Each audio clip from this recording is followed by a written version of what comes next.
Hey there guys, how's it going? It's Afraidnot and welcome to a Black Ops 2 video. Now it's been a little while since I posted a Black Ops 2 video. I played it at the weekend and I had quite a lot of fun actually. I had a few frustrations, and if you've been following me on Twitter, especially at the weekend, you'll know exactly what the frustrations were. I was being put on teams just like this team where my teammates just didn't have thumbs, and you'll see by the end of the video my score and my teammate's score and what the final score is. I'm seeing a lot of people on YouTube at the moment, especially the people that I'm subscribed to, all kind of hailing how good Black Ops 2 is and this and the other, and I just put my head in my hands every time I see it, because I think everyone complained about this game, everyone, including myself. Now, is it the best COD? No. Is it the best one out the last three? Yes, definitely. I have so much more fun playing Black Ops 2 than I do Advanced Warfare or COD Ghosts. But really, that doesn't make Black Ops 2 a great game. It isn't. It's got its problems. It's got many, many problems. I think the problems that I'm referring to have all been said over the last 2.5 years, and it is great that I think everyone in the Call of Duty community is kind of going back to Black Ops 2 and saying how good it is, because you know, as much as it annoys me, it's making that little bit more hype for Treyarch's game this year, and I think that Treyarch could pull it off, but I don't think they will. I really don't. I think the COD is going down a specific route which Black Ops 2 started, the competitive route,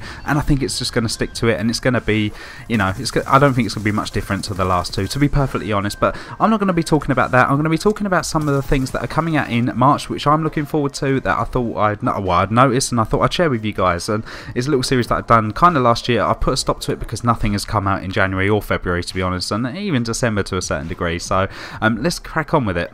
So let's start with March the 10th. Now, we've got Assassin's Creed Rogue coming out for PC. I think it was released the same time or same day as Unity was on, obviously, next-gen consoles, but it was for the Xbox 360 and the PS3. Assassin's Creed is a funny game, really. I haven't really played it at all. I mean, I've completed 1, 2, and I'm just in the middle of Brotherhood. I haven't played any of the others. I do own the others, but I haven't actually kind of put the right amount of time into them, and I do enjoy it. I really do. And Rogue has got an interesting outlook to it. I think, as far as I'm aware, is that you're not actually an assassin, you're a Templar. And if you know the story, then yeah, I'm not going to go into it too much, but you're kind of the bad guy in this one. So it is a game that I look forward to, maybe even playing if it's on a Steam sale or something, but I'm going to catch up with all the other games before I even think about it, to be honest. And also on March 10th, we've got Devil May Cry, the Definitive Edition. I think that's just a remake to make it into next gen, so I know it's a very, very popular game. I've never played it personally, so if you enjoyed Devil May Cry on the last gen and you want to play it on the new gen, it's coming out March 10th. Moving on to March 17th, there's a lot of games coming out, but the one I'm going to be talking about is Battlefield Hardline. Now, I did say that I wouldn't be pre-ordering it, which I haven't. I've stuck to my guns. I haven't pre-ordered it,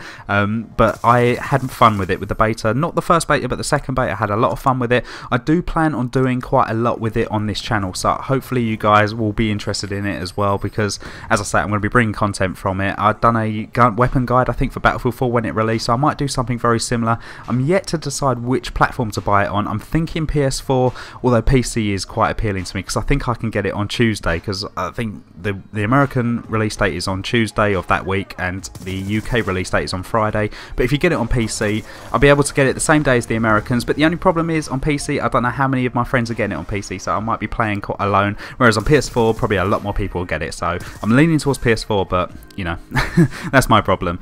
On March 20th, you've got Mario Party 10 on the Wii U. Now, if I owned a Wii U, I'd definitely be buying this. I love all things Mario. It's a shame that Nintendo have got this exclusive rights to Mario and all the other good games, and it's just a shame, really. I really should invest in a Wii U, but maybe when I get the money I might do. But anyway, moving on to March 24th, we've got Borderlands, the Handsome Collection, coming out for PS4 and Xbox One, and I think that's just Borderlands 2 and Borderlands Pre-Sequel, which I hear isn't all that great, but Borderlands 2 is a classic. I've played a little bit of it, not too much, but I have enjoyed my time with Borderlands 2. And on the same day, we've got a new IP in Bloodborne, where you can say a new IP, but it just looks like Dark Souls. It looks like a typical Dark Souls 1, Dark Souls 2 game. It looks very difficult. It's set, I think, in London, Victorian London, or something to that effect. It's a game that I am half interested in playing. It really is. I thought about getting Dark Souls 2 on the Xbox 360 when it came out, and I just thought against it. I know what I'm like. My attention span with games, if I can't play it, or if I just keep dying and dying,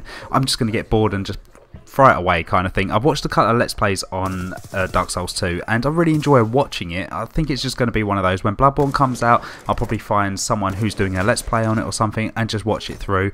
It's, as I say, I mean, I'll probably just get too frustrated with it, and for me it wouldn't be worth the 40 quid, $60 or whatever it is comes out, because I just wouldn't get that many hours out of it. Although I know that you can have that many hours out of it, I personally probably wouldn't. So it's a game that I won't be getting, but I know a lot of people will be interested in that. One more game I just want to touch up on, and it's a game called Neverwinter, and it's quite funny actually. I got an email come through and it was just giving me a beta key or whatever it was for the Xbox One, and I thought, oh, did I apply for this beta? I just really couldn't remember even applying for this beta, but they gave me a key anyway, and I did try it. I put a few hours into it. It's really odd, but basically it's a PC game. It's an MMO RPG, and when you play it on the Xbox One it plays like the PC. It really is quite awkward to kind of navigate the menus and the HUD and that, I found that really frustrating at times. They didn't really make it kind of console friendly. If this game isn't free to play on the Xbox One, then I'm going to find it really hard to recommend. I really found it really awkward. The graphics weren't all that great, but then I know a lot of people do care about it, but I personally don't really care about the graphics, but they weren't really that great anyway. The quests seemed quite boring and repetitive. Yeah, I mean, they might have improved it, but if it's free to play, definitely give it a go. But if it's not, then I find it hard to recommend, and maybe speak to people or have a look on YouTube videos for people who are good at this type of game. I mean, it's not really my type of genre anyway, so I find it hard to recommend. But yeah, that's called Neverwinter. That's coming out on the 31st of October on the Xbox One. I think it's exclusive as well. So anyway guys, I hope you enjoyed the video. If you did, please leave a rating, and you can see here at the end of the game, I just can't believe that we lost this. I mean, look at the score. It's so tight, and I think I go to get that guy, and yeah, he ends up getting the final kill, which was really gutting, but never mind. Hope you enjoyed the video. Please leave a rating if you enjoyed, and I will speak to you guys next time. Take care.